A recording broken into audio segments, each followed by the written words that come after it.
Yes, people, welcome to another European podcast here on the No Devs Network. Myself, Double D. Kojo. Coach is here, yeah, and as usual, we're going to run through a couple of the big European leagues. As it game week 2 in the Champions League has finished up, we'll be going through the results in match day 2 in the Champions League as well at the end once we've gone through a couple of the leagues. How are you, bro? Yeah, I'm alive, man. How you doing? I'm all right, bro. I'm all right. Just about weather switched up, so man's out here sneezing and that. I'm not feeling in the best shape, but we must get on. The professionals that we are, we must get on, bro. Listen. A lot of people won't want to hear this, but me personally, I have been eating like a certain Eddie Abu, and suddenly I'm feeling fantastic. Maybe people just need to start eating meat. So when you saying The you woke carbs. so when you saying you woke the f up, yeah? Oh, I woke the fuck up. Oh yeah, yeah. I'm swearing. I'm swearing full throttle. I woke the fuck up. No more fucking shit. No more ultra processed bullshit. Yeah, yeah. I've woken the fuck up. I'm eating my sirloins. So let's say it's not got the fat that you need, but I'm eating the sirloin steak, a ribeye on a good day when I got that money to spend. You know what I mean? My protein, my chickens, hey man, a little salmon here and there. Yeah, man. Top it up, veg here and there, you know what I mean? And if you want to lose weight, avoid your sugary fruits, you know what I mean? Go for your blueberries, even your strawberries. You got a tiny bit of sugar, but enough to help you cut that weight. Real shit. Real shit. My I'm on. people, listening, whether it's audio or your visual, wake the fuck up. There you go. I'm on the watermelon thing right about now. I must say, Yeah, I'm on a watermelon thing, but like get those toxins out of the body and them thing there, and hear then that. I just get in some as much other fruit as I can. Well, Banana, do your bananas, thing. pause, oranges, grapes, whatever. Oh, in fact, Listen, grapes are another pause actually. no, you know what. I'm rebelling against now because Paul is killing my people, man. Listen, guys. If someone says the word meat and your mind goes somewhere else, that's a you problem. Yeah, that's a you problem. Yeah. So if you're listening to this and you hear me say I'm going to eat that meat and you're saying pause, that's a you problem right now. Yeah, yeah, that's a you problem. All right. Yo, that's crazy. Yeah, it's crazy. Cool. I'm still chopping that meat, bro. Still chopping that meat. Pause. I don't care. I'm chopping that meat. Let's talk football, man. Let's talk football, man. Oh, man. Well, when we get to the Bundesliga, second up, we're gonna have another pause, but we'll get there as the reason why because it will be part of the name, the title of this here episode 4 of the European pod on the No Choftes Network, right in the 25-26 season. No other place better to start than La Liga, and I made an apology, yeah, to Los Blancos manager Xabi Alonso because I was saying I'm not sure, but they won regardless. You get what I'm saying? They won all their games, and he was managing them up for August. September was going fine. Atletico Madrid had been dropping silly points this season late in games, though they'd been, I'd say most of the games they'd been the better team, you could probably say. But lapses of concentration, conceding goals, drawing games, losing points late on in games, even that first match that they had, who was that back again? Was that Espanyol? Who did they lose to? Was it Alaves? One of the two, right? When we did the first week one, they were 1-0 up and then they lost it 2-1 later on. So you're thinking Madrid derby, obviously the form goes out of the window in derbies anywhere, wherever you play them, they're going to be heated, etc. But you're thinking if Madrid come in, this will be they could do a thing like Lenormand gave Atleti the lead. Madrid answered back, brilliant, well taken goal from Mbappe, who I must say people will think like because about goals he scored, but his finishing is ever improving because before we knew he was good at hitting through the ball, but sometimes in a one-on-one or whatever, keeper might stop it, but he's got more variation to the finishing now. But it was a very clinical goal from a good pass. Then a lovely, great work by Vinicius Junior, cut the ball back, and then it was a well controlled finish by Arda Güler. Yeah. But then after that, it was the massacre in Madrid, yeah, at the Metropolitano, because Atleti went on to win 5-2. There was a Julian Alvarez penalty in there. There was another top class free kick from Julian Alvarez. And where We'll see how Madrid, they recovered in champs, but that was against opposition we expect them to. We'll see how Madrid recover in the league in this, because that's a crushing blow to get slapped 5-2 in the derby. You know what I'm saying? Yeah, no, it is. It is. That's why you said it earlier. Form goes out the window. So obviously they were the better side coming into the game. But obviously, I let Madrid will do everything in their powers when they meet Madrid to beat Madrid. And also, I think for anyone that's paid attention to their fixtures in the last 10 years, it seems like, or even I say 11 years ago, because to 2014, it feels like when Atletico Madrid are there and they just need to get over the line, and Real Madrid are always the team that stops them, no matter who's in the lineup. So a game like this where you are in trouble, you need to bounce back. That's a statement win, a big confidence booster. And the main criticism I'll have about the goals that Real Madrid conceded were, I mean, penalty, you give away a silly penalty, but I'll remove that one out of the equation for now. Would you say it's the headers, the Norman's header? Well, that was a set piece, though, wasn't it? They're all set piece goals apart from the last goal. Solo goal, yeah. They're all set piece goals apart from the last goal. They've dealt better with crosses into the box. No, exactly. Especially today, even three headers. Even the penalty they conceded came from a cross in the first place. So they struggled badly to deal with set pieces, aerial balls. It seems like it almost seems as if like when Atletico got the first goal, they realized, oh, we've got a weakness here, or they've got a weakness, and we've got a weakness to attack in Real Madrid's armor. So they assaulted long balls, or crosses. So not long balls. They played the passing game, but they assaulted aerial balls into the area. So it's something for Madrid to look at, because I don't think they reacted. I don't think even Xabi Alonso reacted. Sometimes you just got to be like, all right, cool. Madrid are not a small team. They've got tall players on the pitch. You know, sometimes you have to go match for match, and maybe if you know you haven't got the leaping ability of your opponent, maybe this is how you train them. Use your body to unbalance them a little bit, and just mark them out a bit more so they feel a bit more unsettled. La Liga, you're always going to have players try and drop to the floor easy and try and call a penalty. If they can't referee, that's what VAR is there for. So, yeah, I think that's something to work on, because I don't think Madrid's performance was particularly poor. I just think it was, once Atletico Madrid saw that jink in the armor, they said that's the only thing we need to attack. But that in itself is a big problem, because if it means that you can play a decent game of football, but all it takes is one particular weakness for you to start conceding goals, Atletico Madrid are not going to be the only team to do that this year. And that's a problem to deal with. So that's something Xabi Alonso to worry about. And I hope he adapts to that quick, because in Bundesliga, everyone's highline, everyone's keeping the ball to the ground. Very few teams whip balls in properly to cause you issues week in, week out. Whereas I'm not saying Bundesliga is not a technical league, it is, but Spain is the technical league. Yeah. And they've got specialists that know how to whip good corners in every club. There's not one club that doesn't have someone that knows how to whip a ball in on the left side and the right side. So something to work on. But I swear, Atletico Madrid, big confidence booster. What I also do, I'm intrigued to see how they win other games, because last week we were talking about wonder goals, and this week, I'm not. It's not a discredit. You get your goals how you get your goals. This week we're talking about set pieces. You found the jink. So that I'm not criticizing that, but when you come against a team next that cancels that, and another team that doesn't allow you to take the shots, are you going to find goals from in the box? That's a question for Atletico to answer, because I don't know if they possess, apart from Julian Alvarez, I'm not really sure about Soloff. I know Griezmann's an old man now. I don't know if they possess the threats to score enough penalty box goals, but we'll see how they go. By the way, statement win, fantastic for them.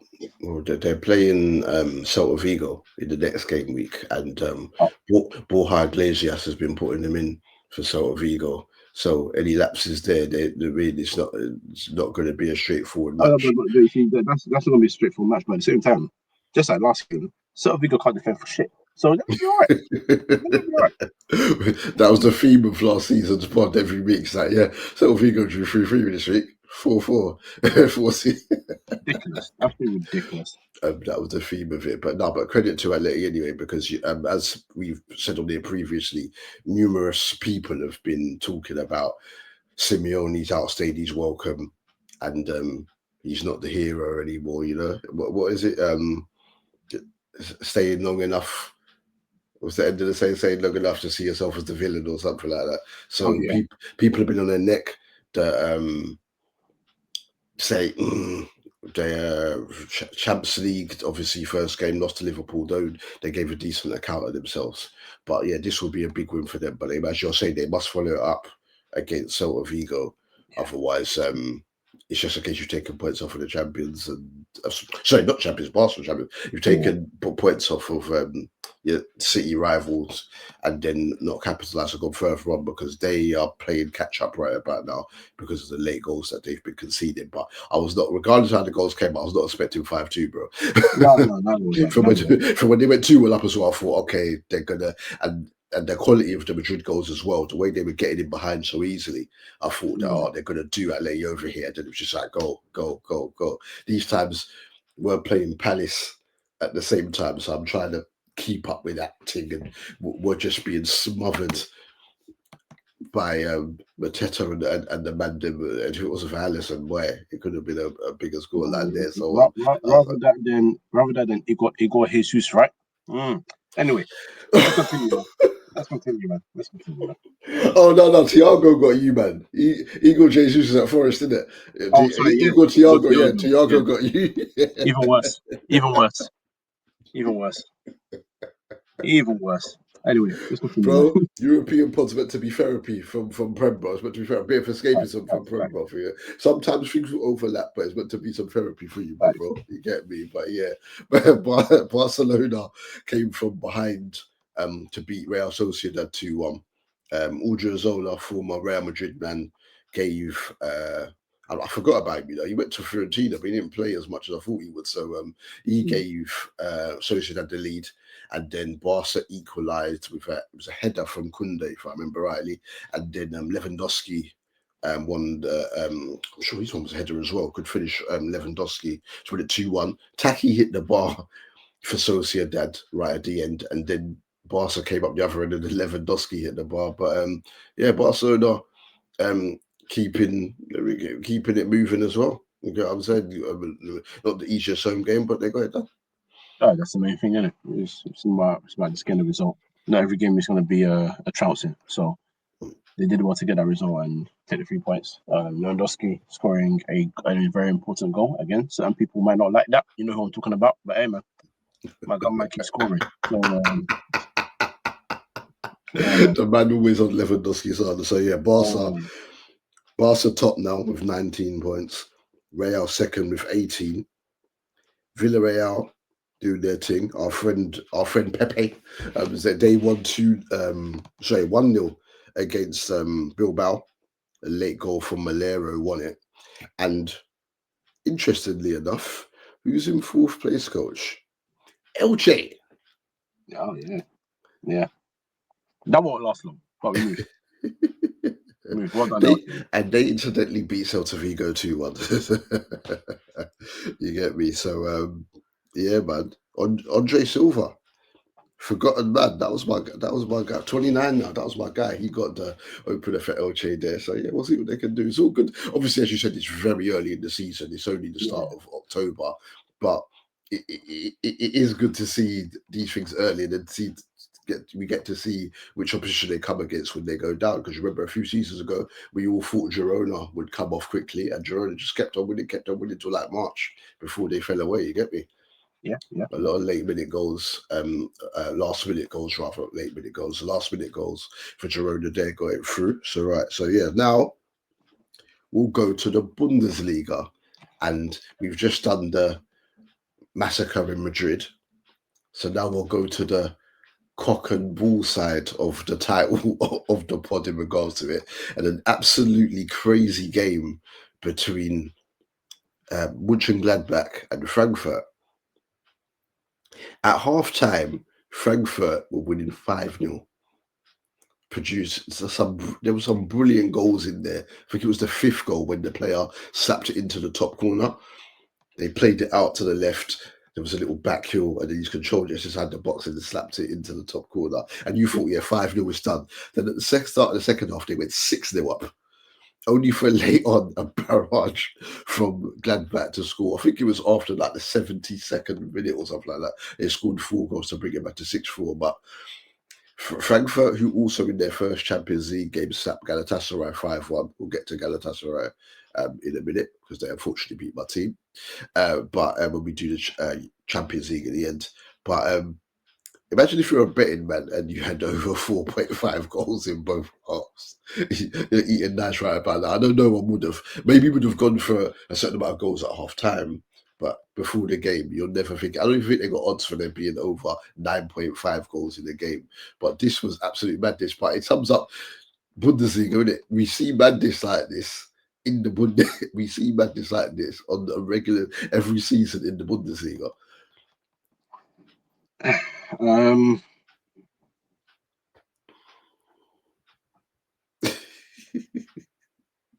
Okay, I'm gonna put this in the only way I know how. Yeah, 10 goals were scored, and none of them were good. Oh, that is harsh, bro. Did you see the defender? Were they earned goals or were they pieces of shit goals? Genuinely. I'm in my Eddie Abu back today. I'm swearing a lot because it's nonsense. I'm not having that. Uzon's goal. That was the 5th goal. That was a brilliant goal when the back heel and then he killed it top corner. The build up in that was a lovely goal. Yeah, I would say it was a lovely goal. The goal just beforehand didn't come from the same side, building up from the same. I'm not having it. I'm sorry, I'm not having it. I'm just not having it. I'm not having it. It's shocking defending. I'm not doing this. There's no pleasing you. I didn't watch the game live, but I saw the scores. I saw the scores. So in my head, I was like, naturally I'm gonna watch the highlights. It's a high scoring game. It sounds entertaining. But the other side of me, on my other shoulder is, are you sure you want to see the defending here? Are you sure you want to see it? I saw the first goal, I was like, Christ. So the second goal, my God. 3, 4, 5, 6, 7, 8, 9, 10. And not one of them where I was like, oh wow, what a fantastic goal. You made them work. No. I was like, this is horrendous defending. This is your job. This is your job. I am never ever a fan of Roy Keane punditry, but the one thing that he says, which is flipping on point, is it's your job. They're not doing your job. Dock their wages. Generally, dock their wages. Dock them. A lot of this stuff to be paid. Dock their wages. Pay the fans back for attending that nonsense. Nonsense, man. I brought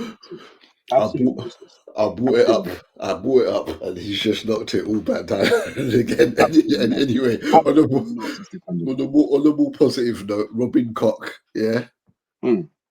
Former Leedsman Robin Koch got a brace, yeah, cock and ball in there. But as you said, yeah, headers like there could have been better marking definitely on his goals. But yeah, and we'll admit in terms of the Gladbach side, the 4 goals, they were all like kabaddi goals, as still calls them, ball into the box, headed down, knocked into the goal, not the greatest quality, but big them up for if there were any fans that stayed into the stadium. You gave them 4 goals to cheer on. You get what I'm saying? I mean, if the first goal would come maybe 5 or 10 minutes earlier, who knows what would have happened, because it could have been a complete capitulation from Frankfurt. But if they had defended better, then they wouldn't have been 6-0 down the first game. And it would have been 4-4. Jeez, man. Absolute nonsense. But in the absence of Mamouche, who went in January, and obviously Ekatike, who went in the summer, Bergkat was on, Duan. They're doing it by committee, and Bayoha as well. They're doing it by committee, Frankfurt. But as you said, they're going to need to tighten up at the back. But yeah, crazy game, 6-4 to Eintracht Frankfurt. Harry Kane, Bayern Munich on Friday night beat Werder Bremen 4-0. And Harry Kane, your guy, you made a bold statement last week saying top 5 ever in terms of the all-round players that have played number 9. Kane, 100 goals in 104 games, the fastest man in Europe's top 5 leagues ever. put in the Gert Mullers and the Lewandowskis to soar in terms of the records. It's just phenomenal. People be like, "Oh, it's only Bundesliga," but you still got to go out there, and as you said, you still got to go out there and do your job. If it was so easy, then every striker that plays 104 games in there would do it. You get what I'm saying? But we'll see about them defensively. But as I said, Bayern going forward, so many options. They gave Jackson a run out the other day. His pace, he was getting in behind. Elise, the game just looks so easy for him, the way he's gliding past defenders. Diaz has got like this new lease of composure that he didn't consistently show at Liverpool. And they honestly look like that they can score 3 or 4 every single game. Yeah, no, they're dangerous. Dangerous. I mean, Bayern have always been dangerous, but I think the way they recruit going forward has always been very good. Even when it's time to promoting, he'll still contribute something of some sort. So they recruit going forward very well. It's at the back where we'll always have questions. Kim Min-jae hasn't worked. No, that hasn't worked. He's still. I think he's a good player, but he's not being imperious as they hoped he would be. I'm not going to say anything about Uwe Meccano. I think we really covered that enough times in this lifetime. It was sorry to cut you, bro. But in regards to Kim, I was watching some of this week CBS Champions League coverage with Kate, Thierry, Micah, and Jamie, and they were talking about the modern day football, are they overloaded with play? And Kim was in the top 2 or 3 in regards to the amount of matches that he's played in the last year to 18 months in internationals and whatnot as well. I don't know if that, just talking about him individually, would have anything to do with why, since he's been at Bayern Munich, we've not seen the guy that we saw and praised when he was at Napoli. I mean, he could be overworked, and if he needs that rest, then that's something for the club to address. At the same time, I also imagine that he probably goes to training fit and firing, ready to play, saying that he's calm to play. So it's a tough one. Quickly on that. See, the thing is, football clubs from even the 90s used to play a lot of games. I understand now with internationals, they've introduced the Nations League. They've introduced actually no, that's something well, another European league, so the Conference League. So the teams that were like your Palaces, who wouldn't be in Europe, so we stuck to their domestic cups in the league. They've got more games added to it, but that's the reason why I feel like it's not that you shouldn't complain, but it's more my idea is a lot of these clubs. I've always said, do you have? And I said this about Palace about 3 years ago. I said I don't know if Palace are the club that have the ambition to push into a European spot. At that time, it just felt like they were very content being a Premier League side and almost knowing where they should finish every year and be cool with that base. And I'm happy that they've progressed tenfold now. Look at the players they've got. Look at the players they signed. When they Eze to bring in Jeremy Pino. But that comes when you want to push the level up, which is good.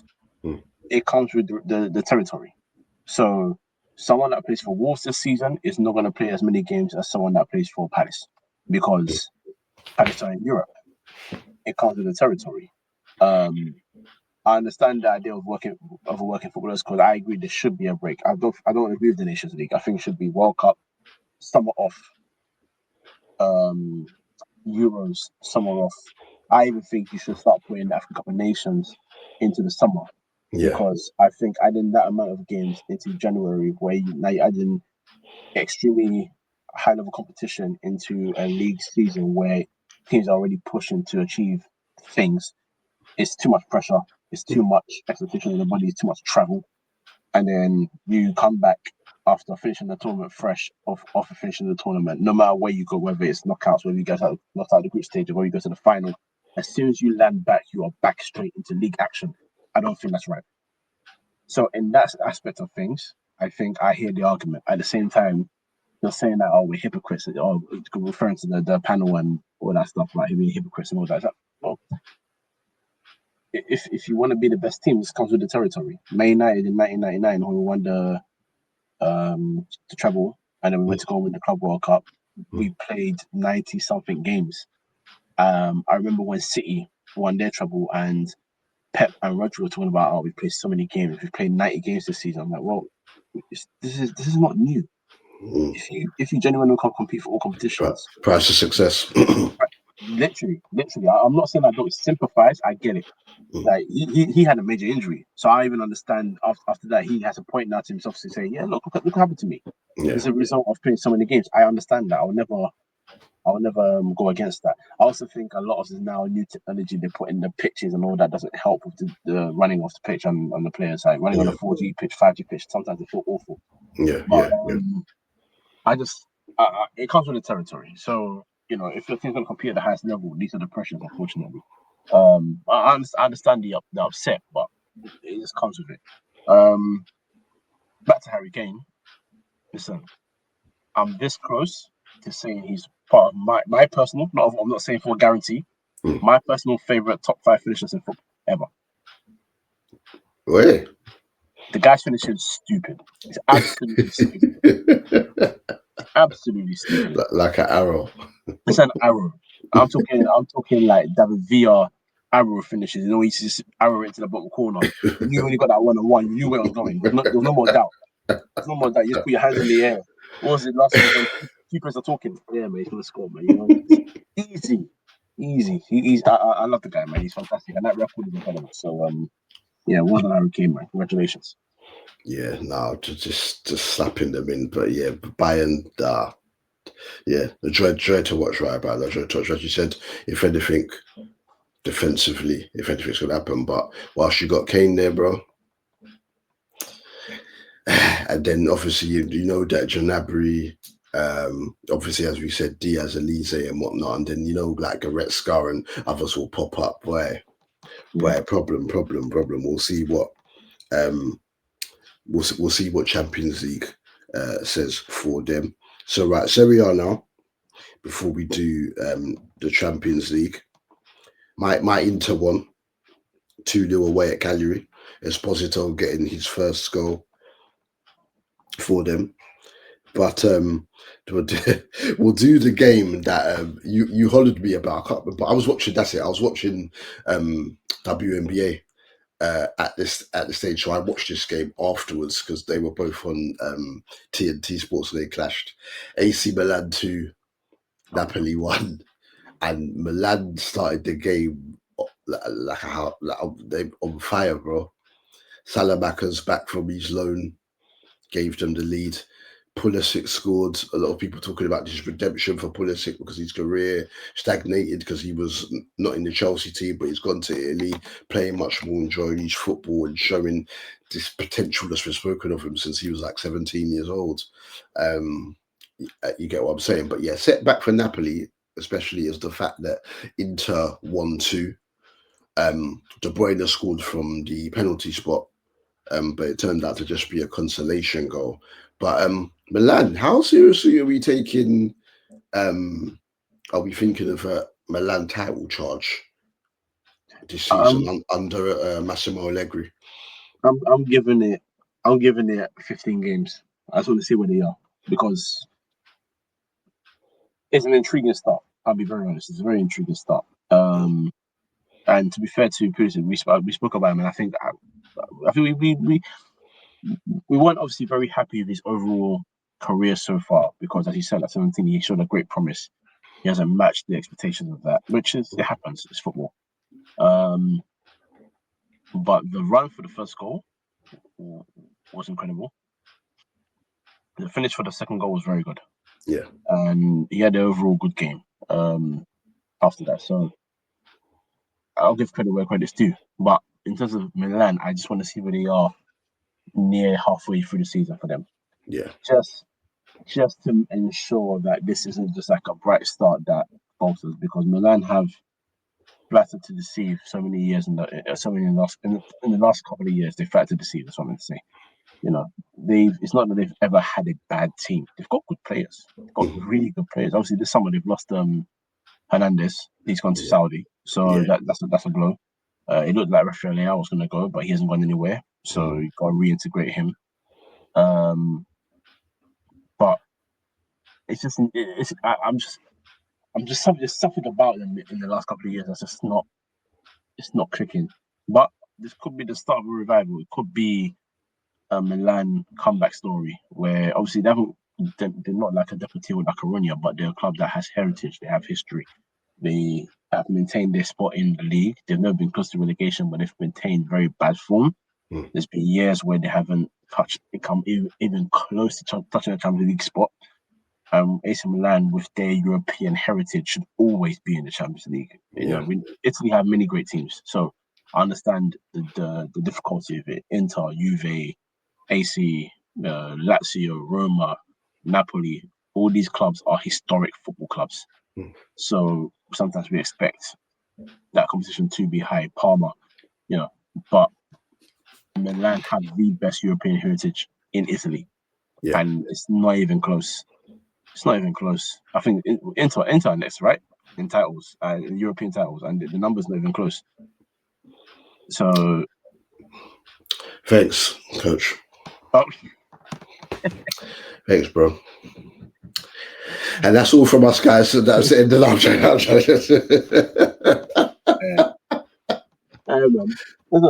Listen. It's all right, man, because the way you can switch that. I said that. Who did I say that to? I said it to somebody who, just like you, likes Inter, but also supports Liverpool. And I said that about Inter, and they were like, "Oh, well, it's a bit like Man United, Liverpool, isn't it?" I went, "You know what? That should have been my comeback, but I was so far gone because we've lost 2 in a row. I was so far gone. That should have been my comeback. You get me? 6, maybe. 6. Yeah, we're halfway behind, but we ain't catching that anytime soon. So enjoy, man. You got to get in the competition first, my brother. You got to get in the competition. Hey, I did it with Foot Manager though. That's small wins. But yeah, no. Let's see what AC Milan do, man. That's for Napoli. I think they were shell shocked. I think they had a bit of arrogance about them. I think they thought they were going to come and win this game, And I think they were pleasantly surprised. I think their performance stunk of arrogance, and it was very poor. It was very poor. So, look at this breaking news: France have called up Mateta and Ekatike. Interesting. Deserved? Interesting. Mateta and breaking news: Mateta and Ekatike are in the French. All I need is Pogba to do wonders this season and get back to the France squad. Yeah, I don't know because he's had so much time off. I'm not sure. My friend, every time Monaco are playing, my friend's messaging me asking if Pogba's playing. I said, nah, lacking match fitness. So we'll see whether or not he's out there or not before December or not. I think he'll be back late this month because they said it's a 3-month plan. So I think late this month he'll come back or early November, and then he'll start from there. He won't start, but he'll be on the bench and then eventually into the lineup. But if he can find his form of old, he's walking into that France team all day, every day. And I would love that for him. He deserves it. He would deserve it if it was like that. So man like LeBill, man like LeBill. So so Milan top now after that win, ahead of Napoli on the goal difference, both on 12 points. Roma are third on 12 points. Juventus fourth with 11, and then Inter fifth with 9. Roma under Gasperini, of course, they won 2-0 against Verona. Dovbyk and Sula, Argentine with a goal. So I think I said Massimo Allegri before. I meant to say Max Allegri in regards to Milan's management. Gasperini doing his thing at Roma. It could be interesting, but we have had some good Italian races recently. Anyway, there was that one, as we said a few seasons ago, when it was like the top 6. There was 1 point after about 28 and 29 games. There was 1 point separating each position. So like this team had, say, 68, for example, 67, you get with 66. Going through it now. We'll see. It could be shaping up nicely because Inter obviously behind with the silly defeats that they've had. And then we'll see Napoli, you get me? But your boy Rasmus, your boy Rasmus Højlund scoring goals, broski. These get me. These De Bruyne assists. So so we'll see how that goes. So right, to wrap up the pod, as it is a European week, let's go over some things in the Champions League to close. And Let me get my pain out of the way. Go for it. Go for it. Galatasaray won Liverpool 0. As someone who doesn't like Liverpool, I might as well let you start in regards to what's going on. Is it a blip, like the likes of Simon Jordan said on TalkSport yesterday, or is it a case where they're just trying to integrate too many new faces into the title-winning team, and it's going to take time? So anyone that thought that it was going to be a super team immediately, not quite going to be the case. And is that what I mean? If it was just a Champions League defeat, doesn't matter. There's still 6 group games to go, but all round, what does this say for Liverpool? I mean, what did you think of the game? Also, as well, so it's a 2-part. I mean, so you haven't had in terms of results wise, you've had a good start to the season. You've only lost 2 games. You're top of the league in the Premier League, but your performances have left a lot to be desired. They haven't been good performances. The most alarming one for me was Newcastle. They were down to 10 men from early. You got them to come back into the game. So even though you won it late last minute, I don't think you should have got to that. Again, again, as we said earlier, though, set pieces, isn't it? No, yeah, precisely. The Newcastle game. But I think the biggest issue, which seems to be a lot of your goals conceded come from that side, is the side of Konate. Now, I'm going to be a bit fair to him here. Now, he's not been good this season, so I'm not going to sugarcoat it. He's not defended well. However, when you guys signed Frimpong, my immediate question was, are you guys going to go free at the back, because he's not a back four? Yeah, right back 4, right back. Yeah, wing back. Yeah, exactly. So if you're going to go free at the back and play him at wing back, then yeah, he'll thrive. But if you're not going to do that, you're going to have issues with whoever's on that side. It doesn't matter if you're Van Dijk, it doesn't matter if you're Konate. If you're left by yourself isolated, you're going to have hell. Unfortunately, it's just what it is in football. And what's alarmed me is the fact that very soon into the season he's really started playing Zabosai at right back instead, because he doesn't believe that Frimpong can do the job required. Frimpong played in Salah's position. It's looking like the signing wasn't properly planned. I think the issue why Florian Wirtz is having such struggles is because, like I said about Bundesliga earlier, it's a lot more open, it's a lot more high press, it's end to end. In the Premier League, clubs are very much aware they can't go toe to toe with Liverpool, so they won't give him that license or that space to do things and create things that's really and get into chances to score goals. He's had some chances where he's had shots he's come close, but they've become quite rare in games. Whereas at Leverkusen, he had a lot of chances to score goals and create chances. Everything went through him. So that's another issue. I think Kirkus has been fine. Ekitike has been fine. I understand why he went for Isaac.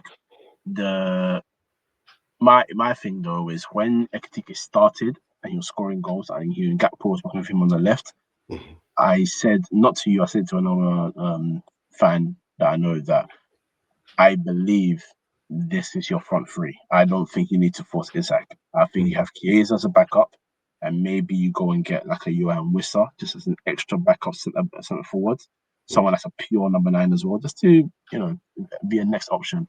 I don't think Isaac is a must. Isaac is only just joined, so I'm not drawing any conclusions anytime soon, because he could probably just pop off. In fact, international break's coming soon. He can come back fit and firing against Man United and score a hat-trick and everything's good in the world. But I'm interested to see how that dynamic goes. But I think what was most intriguing for me, and I think you're starting to see a little bit with Liverpool right now. I'm not going to say you guys could hit form and then everyone will be all right. When you made those signings, it was almost like you made signings to go from second to first. You're already first. You won the league. Yeah. You've got a very good base. You've got a very good team. I understand guys are aging, but you've not bought players to replace those aging players. You haven't got a Salah replacement in line. You haven't got a Van Dijk replacement in line. You signed a replacement for Trent. You signed someone to take Robertson's spot, thinking Robertson will be going, and he hasn't gone anywhere. I don't know why Wirtz was a must, because you create in so many other ways anyway. Ekitike definitely made sense to me. You lost Diaz and Nunez, so that was no problem. But it is that fast stuff. Yeah, but this is the thing, because obviously Jota, God rest his soul, Yeah, as well. So yeah, yeah, it's a exactly. bit of a mad situation at the club at the moment, But because there's so many different factors. that's why I mentioned the whistle, because I'm not saying, oh yeah, like he's the replacement with Jota. He's not, but Mm, Jota was a wide man that became pretty much one of the most clinical finishers in your team. yeah. So he could play in that number 9 position very well. Mm, I'll say it. So that's why I was making that point about Wissock. I think in order for you to, I don't want to say replace his goals, God rest his soul, but that's the way I can think of it. To replace the goals that he would have scored, mm, a pure 9 that knows how to operate those spaces that he was in mm. made more sense than someone who likes to get the ball and beat players and try Yeah, things yeah, like it is that. And that's why I yeah, was like, I don't know. And I think it's starting to show your performance because they look very disjointed. And yeah, that's why I could take advantage of that. So that's why they got the result. That's why Palace got the result. Um, and I think those were I think you're very honest enough to say those results were coming. So yeah, you have to find a way to sort it out quickly. The last thing that Slot, and also the last thing, Slot needs to stop these weird comments in press conferences. The one about set pieces, I think everyone blew out of proportion because he had a long speech before that talking yeah, about how Liverpool defend the set pieces. And yeah, he said we see other clubs scoring set pieces and yeah, when we're conceding, which is right. There's nothing wrong with that. So that yeah. was blown out of proportion. People were just being stupid, thinking, oh, and also Arsenal. Arsenal are they're not that important. But the other ones about this player left, he ran out, and he's the reason. And he said, "Oh, so that's the reason we wait. No, he's the reason why we could see the stuff like that." It's like, come on, Yeah, no, he didn't actually say the name, but we know what it was, because yeah, that exactly. goal, Kirke should have cleared with his other foot, and then Frimpong left his man. But the thing is with it as well is that you're leaving yourself prone to concede goals like that, because obviously in reshuffling the team, trying to get to win the match, you've got shorter players in there. So obviously we know how good Palace are in the air. Then you're leaving yourself prone to conceding from a set piece. So you set yourself up for it. You get what I'm saying? I mean, like, And even on Kirkes, the last one before I start talking about Liverpool. Even on Kirkes, when you sign a player like that, you need to know about his skill set because everyone knows Kirkes is very, very left-footed. He's very, very yeah, left-footed. yeah, So when that ball came on his right side to clear it, he looked so unnatural. He had to swivel his whole body to clear it out. Now he's cleared it, so you still as a club you have to defend that throw in from there. So I'm not saying he's the cause of the goal, but also you would prefer that he cleared it in another way, so it's gone so far away from the goal that they have to build up again. But this is about knowing the kind of players that you sign. Because someone like Robertson, he's a left-footed player, but he knows how to use his right foot adequately enough to clear that. mm, Even Simicast would have done that. yep, Whereas Perkins has never shown anything with his right foot for you to think that he's going to, as a manager, to think that he's going to defend it any other way. So when you criticize him as a manager, sometimes you got to look and think, but I understand I want him to do that, but I've signed a player that's not capable of doing that. yeah. So that's an issue for him to address. But that's just how I feel like. I feel like the summer was, in terms of signings and the players that you've got, they're great quality, but would they work for the team and what you're trying to build upon and win another league titles back to back and maybe get another Champions League? Might be faulty, but we shall see. It's Yeah, very early. no. We shall see. We were all saying throughout, any Liverpool fan, that though, like, yeah, Dream signed him first, and obviously later on Isak, and we didn't think we were definitely going to get Isak. So then we thought, okay, Ekatike, he's good. We'll see what we can do. Not proven in Premier, and Isak already is. So it was like a little drop down, but Ekatike has been firing to start the season. Any real Liverpool fan was saying that though we're excited at these signings and breaking records and whatnot, and we've questioned FSG about the money they've sold, we knew that the back was being neglected. We needed one more centre back. Unfortunately, Leone, who I think is going to be a top class player, we spoke about briefly on here, injured ACL. We're not going to see him until next season, right? Yeah. And it was so much innocuous the way it came as well, in regards to his injury. So they need to get Gahey in January. There's no guarantee, because there's reports now he's going to go on a free, because that means more money for him and his camp, in regards to signing on a free with the signing on fee and bonuses and whatnot. So yeah, the back's been neglected, man. by us, and unfortunately, and he's showing looks disjointed. We're too easy to get at attacking wise, and so defensively rather, and attacking. There's not the same fluidity. Yeah. The best half of football we've played this season was the first half against Everton. And then after that, in the second half, Everton were better. And then we just got through with a 2-1 win. You get what I'm saying? Like last season, they would have been brought to the swords completely. So, yeah. So just quickly, Tottenham, I told Darren T, because he was on the show on Saturday, I said, Bodo Glimt are decent. I've seen them, Lazio, I've seen them play ball in it. And they got their 2-2 draw in the end, but it could have been so much different. But don't mess with them. They're back now, but you get what I'm saying. They can move the ball about the attacking player. Probably with it for teams like that is that the players that created, they're going to get what's it called? They'll be picked off. They're going to be picked off. But they look decent. They should have smacked them. They should have smacked them, man. They should have smacked them. Tottenham got very lucky. Very, very lucky. Very, fortunate. And do you know why I particularly enjoyed it? It's because I feel like, just like many clubs, to be fair, but Spurs fans, they don't really know what they want in a manager. It's very evident. They were screaming for someone like Ange for a long time. High line, high press, very attacking, exciting football. Yeah, exciting because they didn't like what the football that Conte, Nuno, and Mourinho and Jose Mourinho played. Yeah, so you got your high risk football, and yes, he did some crazy things at times, but you got exactly what you asked for. Now you've got Frank, who can play attractive football at times, but also can be very pragmatic at times. And now already, how many games in, and you're getting pissed off about his brand of football?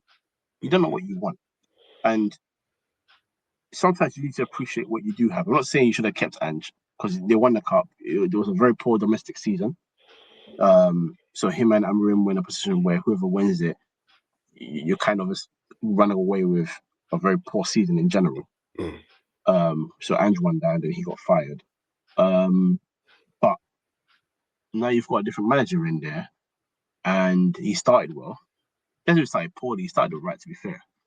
But a result or two don't go your way in 2 consecutive games and suddenly you're not happy with the football. Come on now.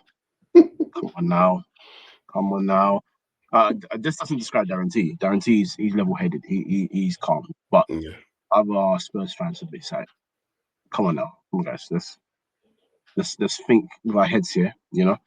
So, anyway, I'm interested to see how they do this season as well. Because apart from Kudus, I don't think they've really improved.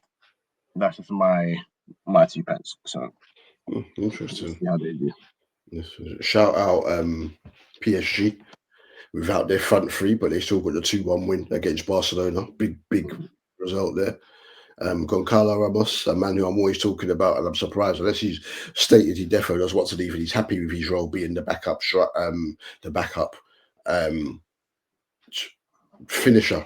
Even when we bought Nunes a couple of seasons ago, Benfica fans online were laughing and they were saying that you can have Nunes because Goncalo Ramos is a much better finisher and younger. Interesting. But that's a big win for them. They didn't start off too great. Barca were getting through, but then as the game went on, PSG improved. Big 2-1 win. Yeah.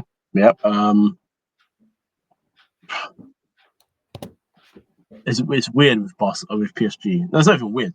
They're such a good team that now that I think once they've got the Champions League now, they've got their mojo. That they're really feeling it now, and you can see the enjoyment in their football. So that's really good.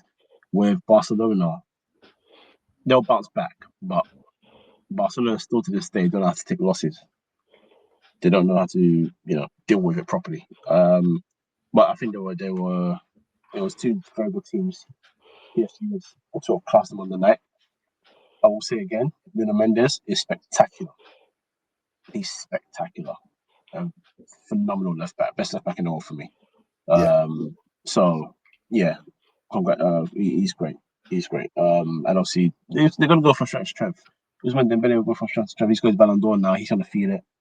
João Neves is fantastic. They've got a good team, man. So deserve to win. And even for Ramos, that's a confidence booster because he doesn't score many goals these days. Yeah.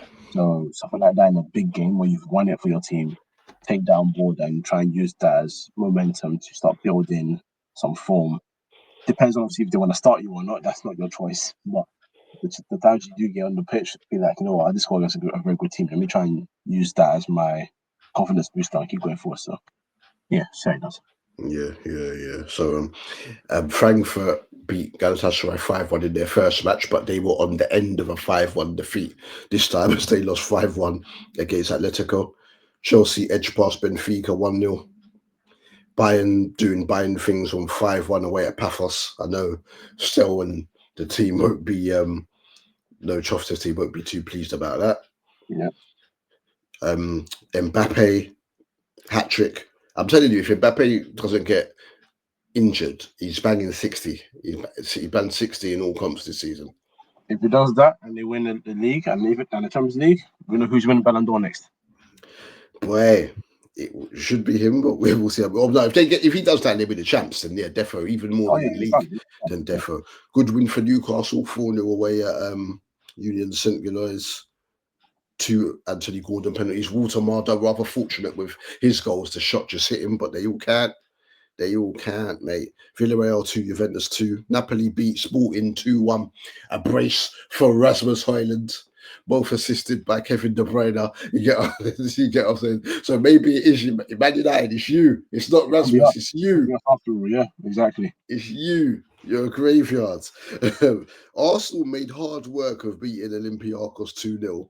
Saka sealed it in injury time, but before that, for about 15 to 20 minutes, there was an opportunity. There was a block. Odegaard had an effort, and then it got cleared off the line or something like that, the rebound or whatever. But they made hard work, and they fought, but they got the win. That's what counts. They've two played, no goals conceded, 6 points. A last-minute goal.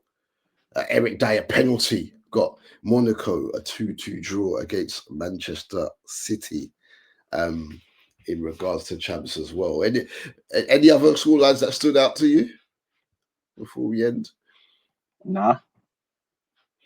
Yeah, I'm saying, but yeah, City will be vexed at that one. Obviously, the first game took care of things, but yeah, I only think it's Haaland scoring freely. But so yeah, we'll leave it there then. For this week, people. As usual, Coach. Plug to end it, my bro. Whether it be style of football or when three midfield is exactly making their return. Style of football. Wait, you know what? We record style of football. And I haven't sent it to Theo to put up on the YouTube. That's my fault. So I need to do that very soon. But yeah, style of play on YouTube, and then I'm doing my food content stuff on TikTok. So if you want to follow Chop with Kojo, man. Other than that, yeah, man. And yes, we are chopping meat. Yes, we are.